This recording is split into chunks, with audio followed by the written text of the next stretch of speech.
thank you all for joining me today, and I hope all of you and your families and loved ones are doing well during this difficult period of time. And I thought before I just give some remarks, I'd like to go around the virtual table, so to speak, and have each of you, I know you're probably all known to each other, but introduce yourselves and if you have an organization, who you represent, and then we'll go from there.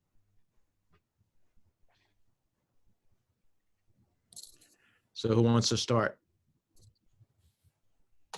Elaine, why don't you go ahead? I think Christian was had to step away for a phone call. Okay. Hi, Senator. Thank you for having us, and happy Pride, everyone. My name is Elaine Helms. I am the ED for Essex County LGBT Rain Foundation. We are a social service and housing organization for LGBT young adults between the ages of 18 and 26. And Wesley, why don't you go ahead, since we're missing Councilman Hillman as well. Okay, sure. My name is, hi everybody. Hello, Senator. Good afternoon. My name is Wesley Mcwhite. I'm a Policy Associate and Development Associate for the Hyacinth AIDS Foundation. We're one of the largest AIDS service organizations in the state, serving seven regions in 7 different counties. And we are celebrating our 35th year this year. And we're very excited to be here. Great. Hi, my name is Danny Newberry, and I am the coordinator for Union County's Office of LGBTQ Affairs. We're the only county in the state of in the state of New Jersey that has a government office dedicated to supporting the LGBTQ community. We don't want to be the only county doing this work, so your help talking to state leaders would be greatly appreciated to expand that office, because there are only 4 in the country. So. Great. I'll go ahead. I'm Gary Paul Wright with the he, him, his. I'm with the African American Office of Gay Concerns in Newark, New Jersey. Nice to see you again, Senator, and I hope things are well your way. And thank you for inviting me, Maria. I appreciate the invite. Thank you. Lillian? Yeah, hello, Senator. My name is Lillian Rivera. I am the executive director of the Hetrick Martin Institute. We are the nation's oldest and largest LGBTQ youth serving agency. We provide after-school services and in-school support to LGBTQ young people. We do that in New York and in New Jersey. And I will pass it to the next person. Hey, Senator, thanks for having me today. And Maria, thank you so much for the honor, the invite. My name is Robert Seda-Schreiber. I'm the chief activist to the Bayard Rustin Center for Social Justice, a community activist center, educational enclave, and a safe space for our LGBTQIA. It's been a long couple of days, everybody. For our youth, for our families, and for our seniors, trying to gather together all our intersectional families to keep them safe, spaced, respected, and loved.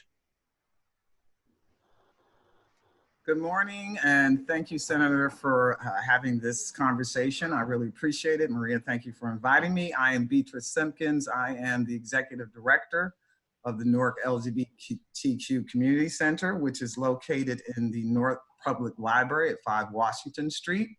The center was born out of the killing of Sagia Gunn on streets of Newark in 2003. 10 years of fighting the politics of Newark. We were able to establish the center in 2013, so we are in our 7th year. My pronouns are she, her, and his. We are really a largely volunteer-run organization. We do not have the support of the city, the state, or the county governments. So it's been a bit of a struggle for us to stay alive and stay significant in the work that we do. We offer a safe place for especially people of color who are LGBTQ plus, and especially with the emphasis being on having a safe space for youth and young people, especially trans people. Thank you for the invitation. I'm looking forward to the conversation. Christian, since we missed you in the beginning, you just introduce yourself. Sorry about that. Hey, Senator and Hey, Maria, Chris. thank you for the invite. It's great to be on this call with so many respected colleagues. Senator, before the pandemic, the last group of people I spent the evening with was including your son. So I've been in quarantine since then. So I was lucky enough to be able to share the evening with him at our equality soiree in Jersey City. So thank him for coming there and supporting this important work. My pronouns are he, him, his. I'm the executive director of Garden State Equality, New Jersey's LGBTQ organization. A lot of the work that we've been focusing on is bringing our programming online during COVID-19. Our program staff, the incredible Bianca Mays, Ashley Chiapano, and Cole Callahan have done an excellent job making sure that the services continue for older adults, for youth in schools, and for healthcare providers. We are aggressively trying to make up for lost time on our legislative agenda. Understandably, a lot has been put on pause for COVID-19, but as we move into the fall, we're hoping to pick up on a lot of those items, including the findings that came out of the Transgender Equality Task Force report late last year. Great. Okay, I think we have everybody, Maria, right? Yeah, you can go ahead. I just want to remind everybody before the senator gets started, please remember to put yourselves on mute if you're not speaking. Thank you. And whenever you're ready, Senator. Thank you. Well, again, thank you all for joining us. I wish this could be in person, but under these unique and trying circumstances, I'm still really happy that we could get together during Pride Month. So happy Pride to everyone. And I'm still celebrating last week's Supreme Court ruling that makes illegal discrimination in the workplace on the basis of sexual orientation and gender identity. I think it was a great moment. And you never know what the Supreme Court might do. And glad to see that we got that ruling and another ruling I was interested in on DACA, which is really important. So sometimes people rise to their better angels. Anyhow, workplace protections certainly mean safeguarding one's livelihood, the ability to make a living, put food on the table, and it doesn't get more basic than that. But I still believe there's more work to do to root out LGBTQ discrimination in housing, healthcare, and in all facets of life. I've called on the Senate Majority Leader, Mitch McConnell, to allow a vote on the Equality Act that passed the House in 2019. It's something that I'm proud to be a co-sponsor of. It prohibits LGBTQIA+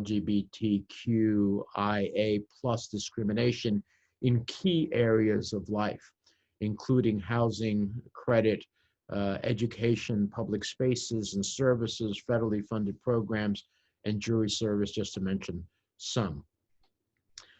Now, in the midst of all of these challenges, of course, we also have the fact that millions of Americans across the country are standing up against the systemic racial, social, and economic inequality that has plagued our nation since its founding. And I know that many in the LGBTQ community have faced similar injustices and have joined in that cause as well.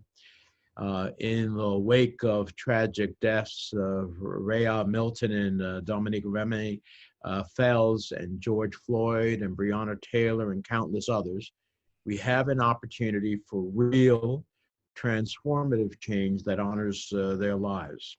The Justice and Policing Act, which I co-sponsored with Senator Booker and Harris, is the first step in addressing some of these inequalities. And when we finish our get-together here, I'm going down to the Senate floor to speak up for it and to urge the Majority Leader to let us go to it instead of what they have put up, which I think most of the civil rights groups view as I view something that is totally unacceptable, does not rise to the moment or the occasion of what's necessary to be done. But we also need to address our nation's broader systemic, economic, social, and environmental injustices as well, not just against people of color, but also against the LGBTQ community. And we have to recognize and take action to dismantle the particular injustices faced by the LGBTQ people of color. As we push for social change, we can't lose sight that we remain in the middle of public health and economic crisis, unlike any that we have witnessed, I think, in our lifetime. Nearly 13,000 of our loved ones, friends, and fellow New Jerseyans have been lost in our state. And when you consider the existing barriers to healthcare access or the heightened risk for those living with HIV, the increased mental health risks due to isolation, or the lack of access to safe housing, the pandemic has hit the LGBTQ community pretty hard. Yet despite the bipartisan request that I led, along with almost 100 colleagues, the Trump administration is not collecting data on sexual orientation and gender identity during the COVID-19 pandemic. Nor do we see that, despite our militating for them to do so, that they are inclined to do so. And not only do we need racial breakdowns on infection and mortality rates, among other data, but getting comprehensive diagnostic and demographic information can help us identify health disparities, including those faced by the LGBTQ community, so we can properly respond. Health and Human Services inaction blatantly contradicts requirements that were set forth in something that I was the author of, the Affordable Care Act, and the department's own Healthy People 2020 objectives. They've taken steps to undermine the Affordable Care Act anti-discrimination provisions and rolling back protections for the LGBTQ people, among others, despite our calls to stop. And it's despicable. As we develop new treatment and vaccines, I've also called on the 16 major drug companies to ensure that every community is represented in clinical trials.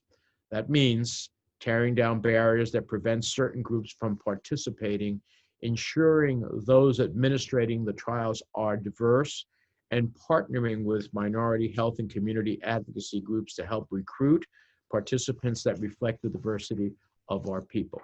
Because we need to make sure that whatever vaccine ultimately or therapeutic drug is developed works to treat and protect everyone. Now, I know from even your introductions that many of you operate nonprofits that serve the LGBTQ community, and fundraisers have been canceled, donations are down. It's a struggle. It's a struggle probably in good times. It's certainly a struggle in these times. That's why I fought hard in Congress to deliver over $600 billion in assistance to small businesses, mainly in the form of grants and low interest forgivable loans, including something that I have been pushing for expansion of, which is nonprofit and the 501c categories, so that they can avail themselves of the PPP program. And we've passed new provisions to improve that program to help New Jersey's small businesses make payroll, pay rent, protect jobs, and drive our recovery. And we're also working to make sure that more money flows to small businesses and organizations such as some of you. We think that that's incredibly important. The Senate passed additional measures to give small business more flexibility on the time frame to both spend those loans and still qualify for forgiveness. These loans, if you meet certain category, are forgivable, means they really become a grant at the end of the day. When I think of nonprofits, you need more grants than a loan, because at the end of the day, paying back a loan is a tough proposition. It raised the 25% cap on non-payroll expenses, because many of you operate either through volunteerism or with a very small staff, but you have expenses like the rent on the place that you operate on, and so we raised the cap that existed previously on making those non-payroll elements forgivable as well. And we extended the time that part of the amount that doesn't get forgiven can be paid off. The HEROES Act that the House of Representatives passed, which I strongly support, extended eligibility to all nonprofit organizations listed under the 501c code, and made a lot of other changes. We are pushing for that in what we think will be a COVID-4 bill in the Senate sometime in July when we return from the 4th of July work period. And so I'm looking forward to pushing through on some of those. I think that could be very helpful to many of the communities, many of the organizations within the community. I want to talk very briefly, and then we'll get to some questions I know you all have, about in this pandemic, how do we get to a new normal? And the only way we get to a new normal, in my mind, is that we have to have the universal testing and contact tracing.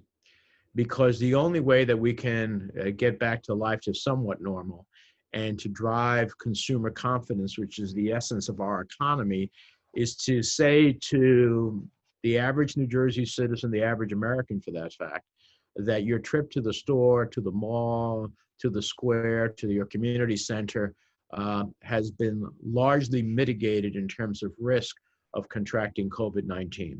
And that can only happen through universal testing and contact tracing. Without that, I don't care how much money we spend, we're never going to get back to what we need to do. That's why Democrats pushed really hard in the last bill that became law for $25 billion for testing and contact tracing.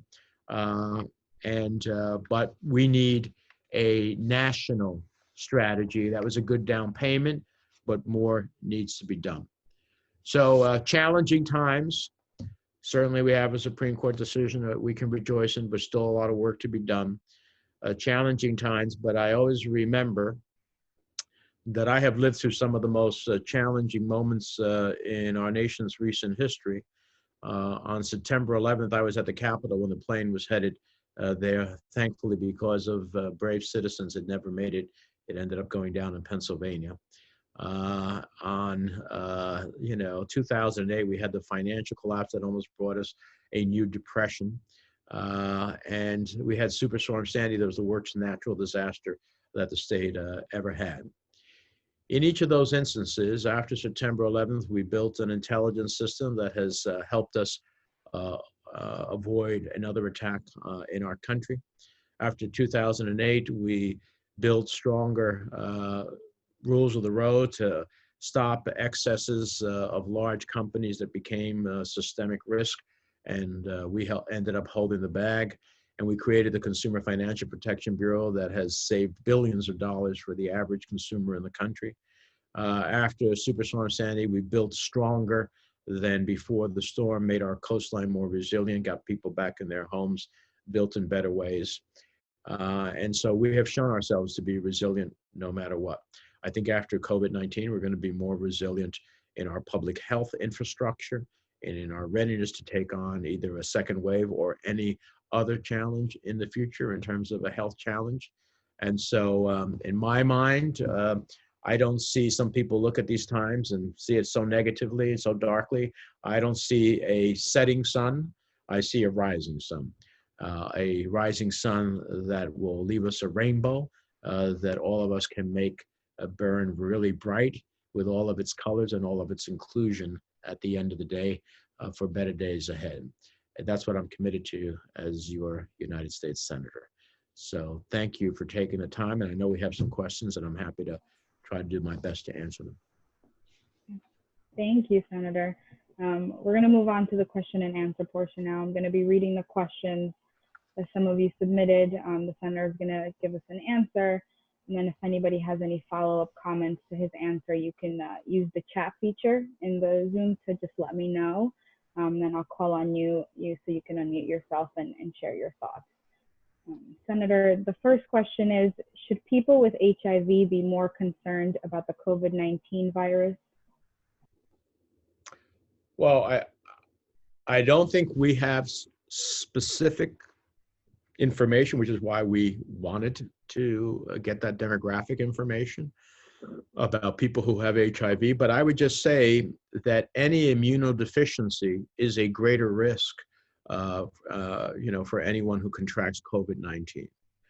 And to the extent that there is an immunodeficiency or challenge, for someone who has HIV, that is a risk, which is why we were pushing so hard to get the demographic information to understand the connection and the correlation as such. So, I think it's important that as we move forward, not only do we get that, certainly I would say, we all need to protect ourselves, but if you have an immunodeficiency, you need to be double down on that protection. And secondly, we need the demographic information so that we can prepare. And thirdly, I will say that most of the pharmaceutical companies that I pushed hard on having diversity of all sorts in their clinical trials have responded that way. That yes, we will include diversity, because that's always been a challenge. People of color generally have not been part of clinical trials, and certainly I believe that people in the LGBTQ community have not been part of clinical trials. They need to be as well. And so I'm going to continue to hold their feet to the fire so we understand what is the potential risk here. Can you still get an HIV test safely? Well, I'm not a doctor, so I don't want to make claims, but I think if you go to COVID19.nj.gov, you could probably get that information there. I would think that certainly the test that deals with either the saliva, I took the tests. I waited until those who were symptomatic, we had gotten to the point that those who were symptomatic ultimately had gotten their test. And so I finally got the test when we broadened the scope of who was eligible to go get a test. So the saliva test, will tell you on the spot. I think, not on the spot, the next day, whether you're presently. I think the antibody test, which is a blood test, I think is safe to do. So I would say that across the spectrum, it's safe to go ahead and get tested for either. The one tells you whether you've had COVID-19, even if you're not symptomatic, if you don't show symptoms of it, but it gives you a sense of that, and that's important to know. The saliva test gives you an immediate answer within a day or so, whether you're presently, and that's easy enough to do. And then there's the nasal swab too. So I think the answer to that question, well, I'm not a doctor, is yes. I don't see any reason why it wouldn't be safe. Thank you, Senator. Wesley, I think that you had something you wanted to share. Oh, I couldn't tell if you said where to get a safe COVID or HIV test. I have a updated list I can share with everyone of where to get HIV tests. Some are by appointment only, and then some of them do walk-ins, but I can send everybody the list. Oh, I'm sorry. I thought it was a COVID test, not an HIV test. But if it's an HIV test, I think the answer to that is yes, right? You can get it safely, yeah. Yeah. I was thinking COVID in my mind, so. And I don't know why anybody would not want to get a COVID test because of their concern if they're HIV positive. So I still think it's safe to do both. And Beatrice had as a follow-up question for the group and for the senator. I think you're still muted, Beatrice. Yeah, what can we do as organizations? Because I really agree with you about clinical trials. As someone who's worked in the health field and dealt with clinical trials around HIV and the development of drugs, et cetera, we know that Black people, people of color, LGBTQ people are hugely underrepresented when it comes to development of clinical trials. And this is a very important clinical trial period that we're in with COVID because it's impacting us disproportionately. We're dying faster, the list goes on and on. And so as organizations, what can we do to support your efforts? And I appreciate your work around this to get this information out to our communities on how do they get access to those clinical trials, and also help educate and remove the stigma and the fear that people of color have, about participating in clinical trials and being seen as being, especially right now when all, our racial, radar is really high and our sensitivities are really high, that, you know, we're not just going to be used as you know, guinea pigs by, you know, the health science organizations and the whole health complex. So is there something that we should be doing? Is there a way that you can tell us how to help you with that effort? Sure, I appreciate the question and the offer. And I think that what I'll do is I'll have Maria follow up with Swana Valopoulos. She is my senior health specialist here in Washington, who is working with the companies to say, we're holding your feet to the fire about including, you know, a wide variety of our communities in your clinical trials, and hook up with how the companies are reaching out to different communities and offering the opportunity for them to work through all of you as a outlet into the community, the people who, you know, you all have credibility within the community. There's faith in what you do. There is a sense of security in what you say. And so I think that would be a great way to go about it. So Maria will follow up with Swana, and it's a great offer. I'd be happy to do that. Thank you. We'd all would be happy to do that, I'm sure. Absolutely. Thank you, Beatrice. We're going to go to our next question, Senator. What are your thoughts regarding increased funding for HIV prevention, the Ending the HIV Epidemic Plan for America, state funding for HIV care and prevention? Yeah, well, I've always been and strongly support increased funding for HIV/AIDS prevention and treatment. I joined a group of my colleagues in the Senate requesting of the appropriators strong funding for Ryan White HIV/AIDS program, for the HIV prevention programs at the CDC, and HRSA's Community Health Center program. So the letter also urges the appropriators to fully fund HIV and AIDS research at NIH. You know, we're totally on board and an advocate proactively. And when I say these things, members of the Senate get together, doesn't mean all of us get together, but groups of us get together in advocacy with the appropriators, the members who are on the Appropriations Committee, who ultimately devise the congressional budget in response to the administration's budget. And so having large numbers of members tell appropriators, we want you to consider doing this or do this, is incredibly helpful to try to get the type of funding that we're looking for. Thank you, Senator. Wesley had a follow-up for this. Thank you for that answer, Senator, in answering that question. It was mine. So while we are in support of the federal plan to end the epidemic, it is woefully underfunded and could increase funding.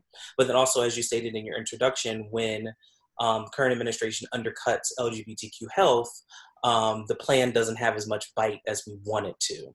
And then also another ask that we would have is that if you could ask Governor Murphy where our state ETE plan is, while the federal plan only includes Essex County and Hudson County. And we were planning, or the governor was planning, to unveil a state-specific ETE campaign similar to New York and other states that have taken that initiative, so that we can really drive down numbers with partners that are right here on this panel, especially Gary Paul, and making sure that we hold state elected officials accountable. Hyacinth and other partners have been around the state, and a lot of our elected officials at the local level just aren't up to date with the new science as folks, our partners at the federal level are. So if the governor could let us know where that ETE plan is, that would be very helpful. I'm happy to engage the governor in that effort. I don't know, is the ETE program also have, is that the standards that the state's going to put out? Is that a question of funding by the state to meet its obligations? So it was originally designed to be a series of bills that all work together to end the epidemic, and then creating an infrastructure to measure deliverables along the way, similar to New York. I believe Florida has one. There's some other states. California has one, and they're seeing great strides. New York brought their numbers down below 2,000 new HIV cases a year since the epidemic started. And so we had some deliverables as well that we want to meet as well in the state of New Jersey. Okay, I'm happy to pursue it.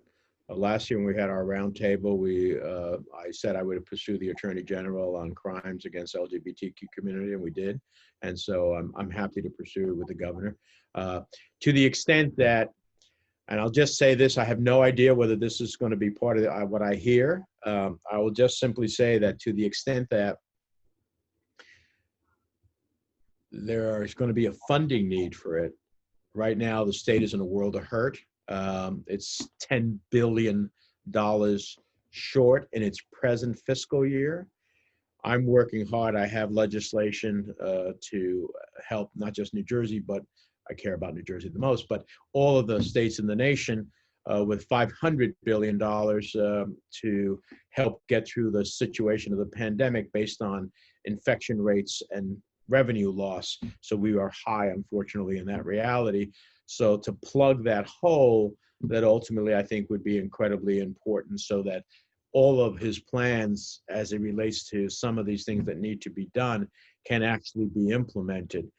So I don't know whether that's going to be an issue or not. I'm on his speed dial when it comes to money, because he keeps, calling me and telling me how much money he needs. And I keep saying, yeah, I wish I could give it to you directly. But in any event, I will raise the issue with him, and then we'll see where it goes from there. Great. And I think, Gary, Paul, you had some follow-up also. Well, yeah, because I think some of our smaller agencies, we get major funding from the Department of Health, and they haven't said that we're not going to be refunded, but our fiscal year starts in January through December. And we're just really scared that some of the programs that we're doing now, including group interventions, we won't be able to do. And it's going to be hard trying to get our community to do one of these Zoom thingies when you have these programs that you're trying to do.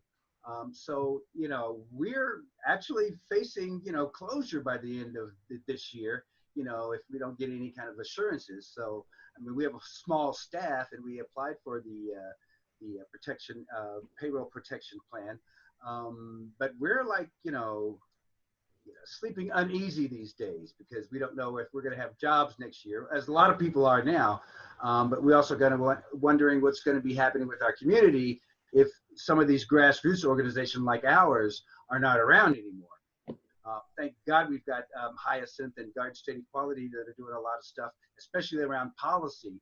But boots on the ground, we're afraid that they might not be on the ground come December. I totally understand, Gary, your concern. I've heard this from different groups, not from the community, but from other elements of the community on different issues. And this is why I'm fighting so hard to make sure that the state is held whole. I mean, we didn't choose to have nearly 180,000 infections. We didn't choose to lose nearly 13,000 of our fellow citizens.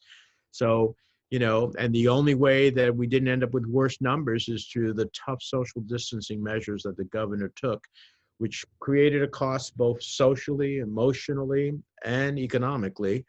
And so the consequences of that is that a federal emergency needs a federal response. And so if we get him the response that I hope to, then I think he would definitely want to continue to make organizations like yours and others whole. But if he's $10 billion short, by the time the legislature comes around with the budget, we're going to be in a world of hurt. So we just can't let that happen, So I understand your anxiety. And believe me, I share it to you. Every time I speak to a different group, I feel like the pressure is mounting, so anyhow. Listen, my doctors prescribed some antidepressants for me, so I'm sleeping a little better, but. Okay.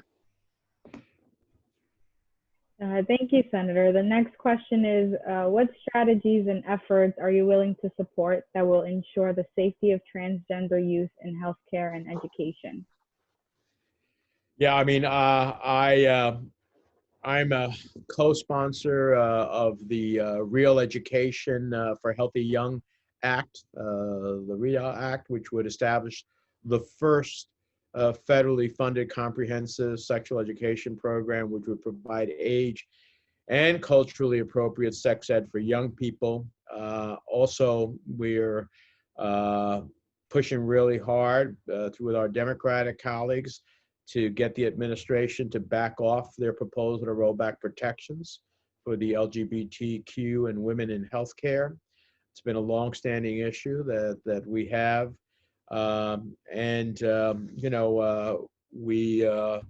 We are always at a fight with the Secretary of Education, who seems hell-bent on moving us backwards at a time and place where we had made progress under President Obama on some of these issues, particularly with LGBTQ youth. And so, we're going to continue to fight to try to keep and implement what we had going. And I'm always open to suggestions from the community if there are ways in which we can pursue something that, some initiative that we don't presently have cooking. I'm happy to consider it. I will say that and I don't try to be partisan in these calls, and I'm not making a partisan statement. I'm just stating the reality that elections have consequences. We have who we have in the White House. They do what they do. They are not as broad-minded as many of us are, and that's a challenge when we're trying to make things happen. So I spent a lot of time here trying to stop bad things from happening, instead of doing what I came to this job for, which is to try to make good things happen. But that's the nature of where we are right now. So any of these initiatives that we're talking about, we're fighting against an executive branch view that does largely not share ours. So it's always a challenge. Lillian, I think you had a comment you wanted to make about this.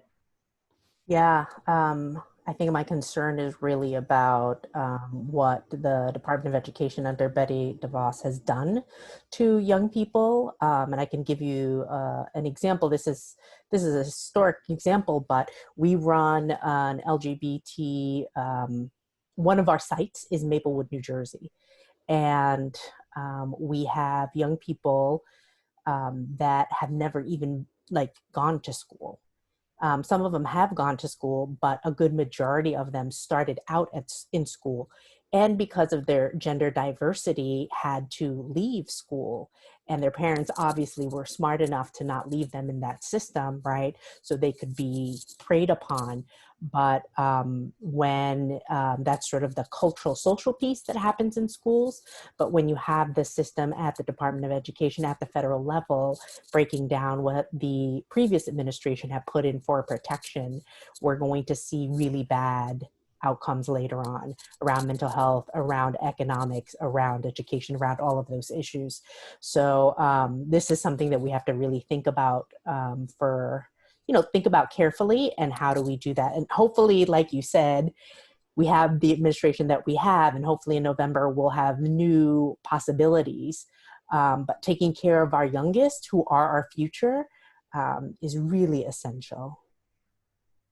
Well, this is one of the reasons that I previously co-sponsored the Student Non-Discrimination Act. It's why I supported some of the elements of Title IX,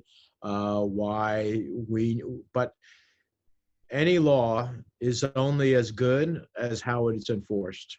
And when we have a executive branch that is not only willing to not enforce the law, but interprets and or rolls back some of the regulatory elements, which is the essence of how we ultimately pursue a law, we end up in a world of hurt. So I'm hoping that we'll make the progress, in the next term that ultimately not only brings us to the greater safeguards that we have, but enhances those safeguards for LGBTQ youth at the end of the day.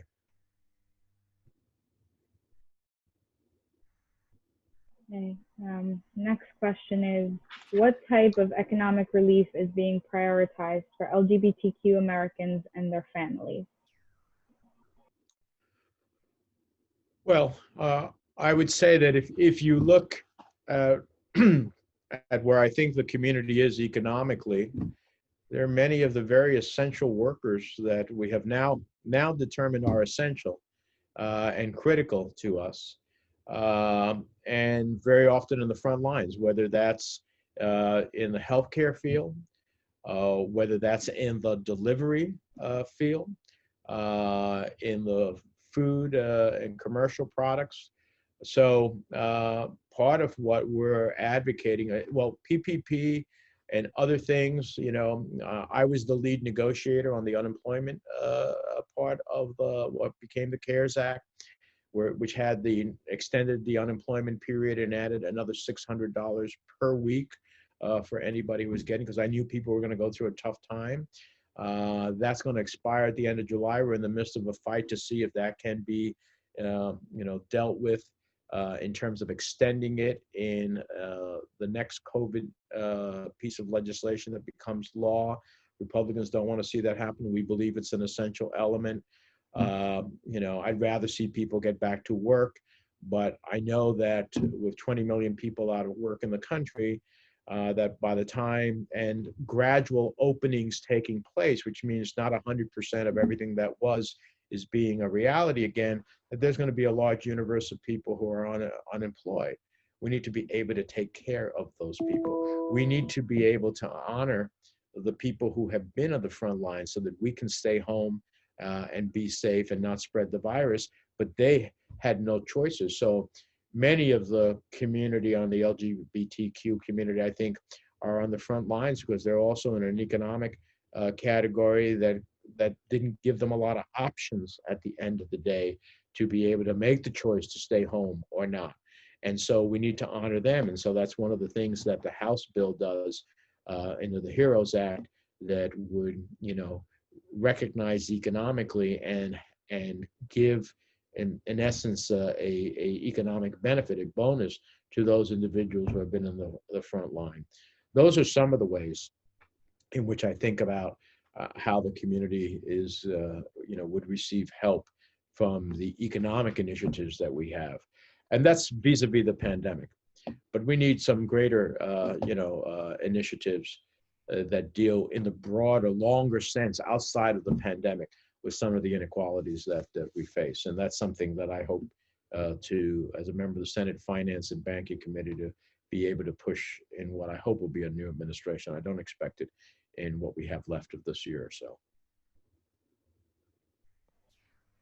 Thank you, Senator. Would you be willing to sponsor a bill that provides explicit protection to LGBTQ youth in education?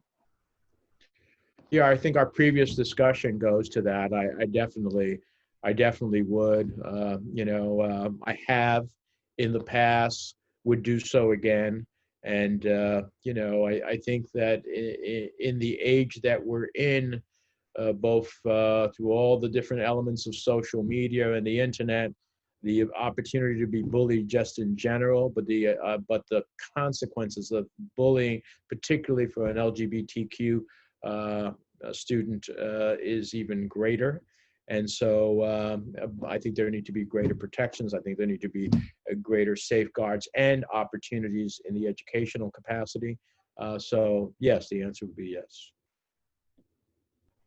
Great. And what are your thoughts regarding increased housing for homeless LGBTQ youth and adults?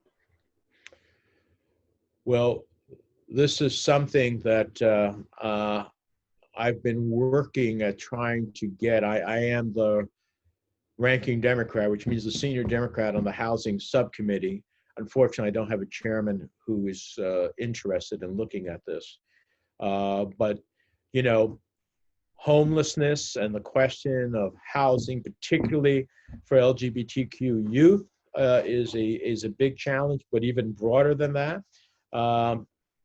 So I have been pursuing initiatives that would deal with housing programs that would help both LGBTQ youth as well as the LGBTQ community as a whole. In an area like ours, particularly, where the cost of housing is so high, it's even a greater challenge for many in the community. I think if you look at the Williams Institute, 40% of all those who homeless youth served by agencies identify as LGBTQ, and 43% of the people who go in drop-in centers identify as such as well. So this is why we fought in the CARES Act. It has $4 billion for homelessness grants. That's a good start in the context of emergency, and $65 million for housing opportunities for persons with AIDS program. You know, but we need to do a lot better with HOPWA at the end of the day. You know, but I need a willing partner in the executive branch. So we're going to keep fighting with the appropriators, because at some point, if we can plus up with the appropriators, when Congress passes a budget, assuming we don't get some of the things we've been talking about stripped out on the Senate floor, and then get set to the president, he'll probably get some things he wants out of it too.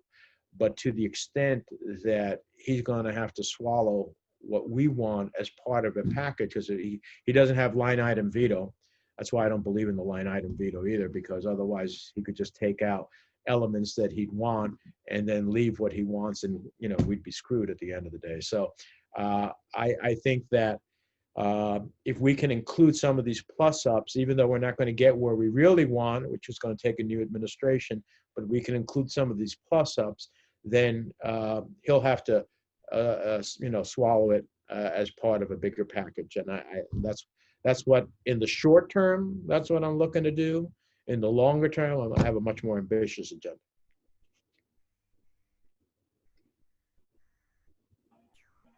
Okay, and I think just one last question quickly. Senator, do you feel that a vaccine is forthcoming? You know, today, the one person as a member of this, as the ranking Democrat on the Senate Foreign Relations Committee, which has an element of what we've been doing here on COVID-19 because of the international elements of this on both travel and the origins of the virus and the World Health Organization and everything else, I get a lot of briefings. The one person of all of them that I have faith in is Anthony Fauci.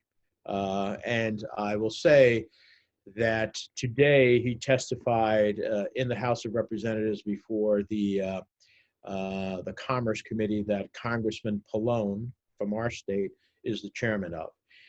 And the one silver lining in all of this is that he said it's not a question of if, it's a question of when there will be a vaccine. And that's the real question.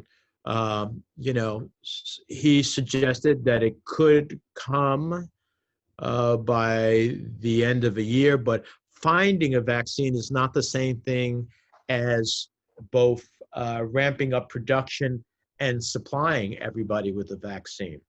And we need equity and justice in terms of that process once a vaccine is found. And so I'm concerned that you know, we were invited to the European Union, did a roundtable, put billions of dollars on the table.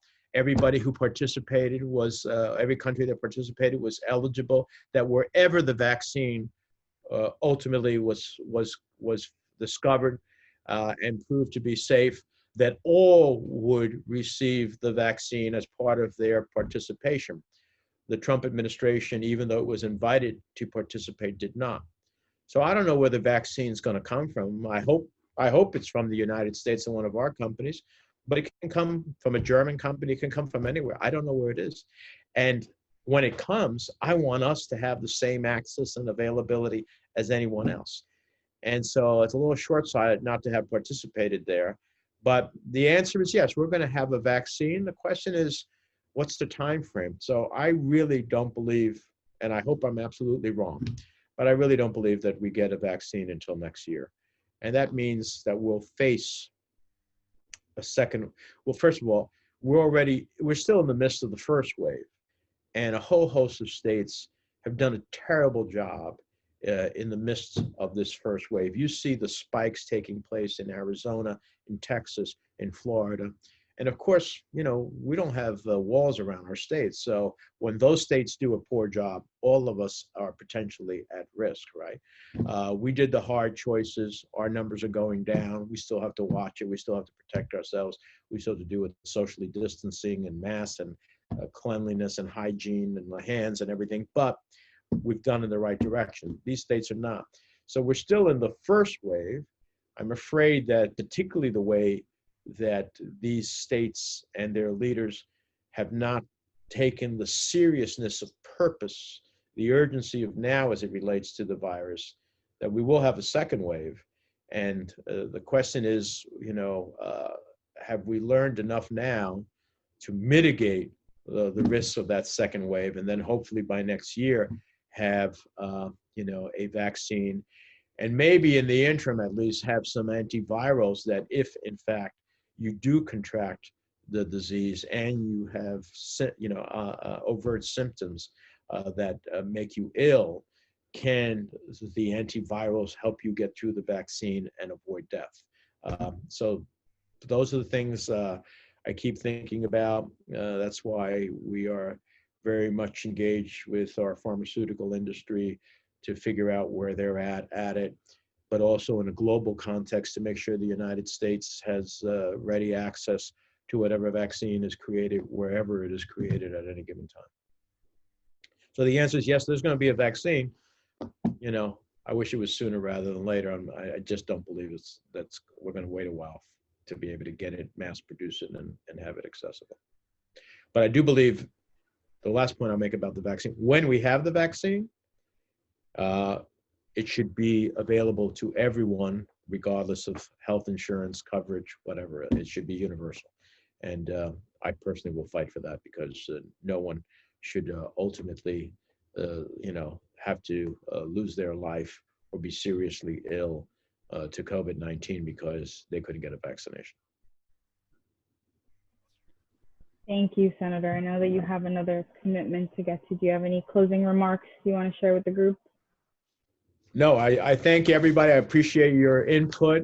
We do this roundtable partly in celebration of Pride Month, but I don't want it to be that this is the only time that we are engaged. I know Maria and others, both in our DC office and in our New Jersey office, are engaged with you all of the time. Please feel free to use us as a access to ideas, advocacy on your behalf, not only legislatively, but also programmatically. When there are federal programs, we're happy to advocate for you. I'll raise the question with the state. We'll follow up with the pharmaceutical industry to engage in having you all have people participate in the clinical trials. And you know, we're incredibly proud of the LGBTQ community and the enormous successes that they have had in so many different walks of life and enriched our state and our country. So I appreciate you all joining us, spending your precious time. Time is precious in this work, so I appreciate it. And I would stay a little longer, but I have to go and speak on the floor for the Justice and Policing Act. So maybe we can get some real justice versus a fig leaf. Thanks, everybody. Thank you, Senator. Thank you. Thank you, Bye, everyone. everybody.